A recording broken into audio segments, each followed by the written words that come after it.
અને મનમાંથી એક અંધશ્રદ્ધા બહાર કાઢી નાખો કે ગમે આ દોડતા હોય સારું કરતા હોય એનો મને વિરોધ નથી, પણ ગમે આ જોવરાવા બેનો તમારા દાણા જોવાના જો 500-1000 રૂપિયા લેતો હોય એ આપણા ઘરે પૈસાના દરોડા કરી દેશે ખરો?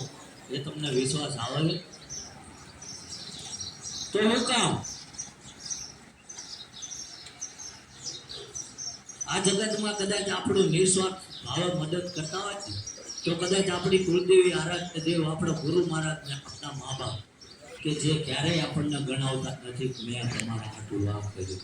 બાકી તમે નબળા ટાઈમમાં મદદ લીધી છે ને તો એ 500 જણાને કહે છે કે મેં આનું કામ કાઢ્યું હતું, નકર હું ના હોત તો આ ના હોત. સમજાય?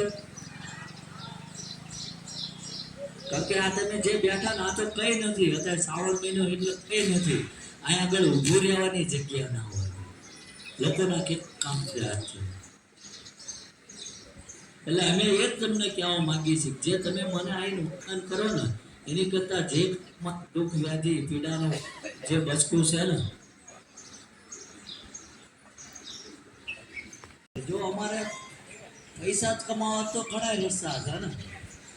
આ 200 મીટરમાં ક્યાંય તમને દુકાન દેખાય છે? 200 મીટરમાં ક્યાંય?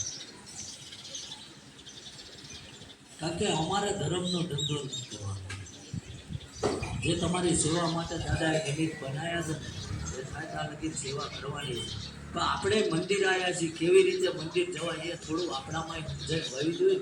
કે તમને દરવાજે પાર્કિંગથી લઈને સ્વયંસેવકો સમજાવતા હોય કે ભાઈ તમારે અહીં દર્શન કરો, દર્શન કર્યા પછી પ્રસાદ લેવા પછી લઈ લો, સભાખંડમાં બની જજો. આટલું તમને વ્યવસ્થિત સમજાવો છે તો ઘણા તો બાયું ચડાવતા મને ઓળખો હું કોણ છું, તું એટલો બધો પાવર વાળો છું તો અહીં હું કામ આવ્યો ભાઈ? અવાય જ નહીં. અમે કોઈને આમંત્રણ આપતા નથી. જ્યારે મંદિરે જાઓ ને તો આપણો અહમ રહ્યો ને એ દરવાજાની બહાર મૂકી જશો ને તો જ પરમાત્મા. તમે જેની હારે વડકા કરો છો, જે દર્શને તમને સલાહ આપવા ઊભો છે, કદાચ મારો પરમાત્મા એનું રૂપ લઈને ઊભો હશે, તમે શું કરશો? કદાચ તમને પાર્કિંગમાં કોઈએ કીધું કે ભાઈ ગાડી આવી મૂકો, કદાચ ક્ષણિક વાર પરમાત્મા એનામાં વસેલો હશે, તમે એનો કોલર ઝીલી લીધી તો શું તમે આ દર્શન કરીને તમને વરદાન મળશે ખરું? એ તમારી સામે આવ્યા તો ઓળખી તો એ ક્યાં નહીં તમે? એટલે આપણા મગજમાં આ ગ્રંથિ છે ને એ કાઢો, હું પણ રહ્યું એ કાઢી નાખો.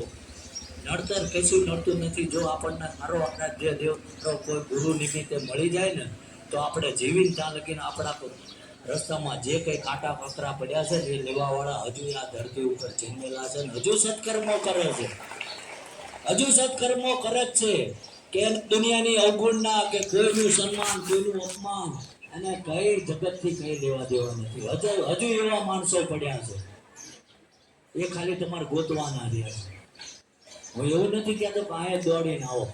તમારા મન જ્યાં રાજીપો વ્યક્ત કરતું હોય ને, અને હું તો કહું દુનિયાના છેડે જશો ને જ્યાં લગીન તમારી કુળદેવી, જ્યાં લગીન તમારા મઢમાં તમે કુદી જમ્યા હોય તો દુનિયાના છેડે ક્યાંય કામ થવાનું નથી. આ લખીને રાખી લીધું, ક્યાંય નહીં થાય. સમજાય છે બધાને? કે અમારો મુખ્ય ઉદ્દેશ્ય એ જ હતો કે માણસ રહ્યો ને એ અંધશ્રદ્ધામાં ના જાય. બાકી આવીને કદાચ તમે જે મને કહો છો કે અમે બહુ દુઃખી છીએ, એ કદાચ ઓટલો સડે ને જેને તમને બોલાયા એને નહીં ખબર હોય કે મેં અમને અહીં પહોંચાડ્યા છે તો મારા આના કેટલા કામ કરવાના છે? ખબર હશે કે નહીં હોય? બસ આપણને ધીરજ નથી.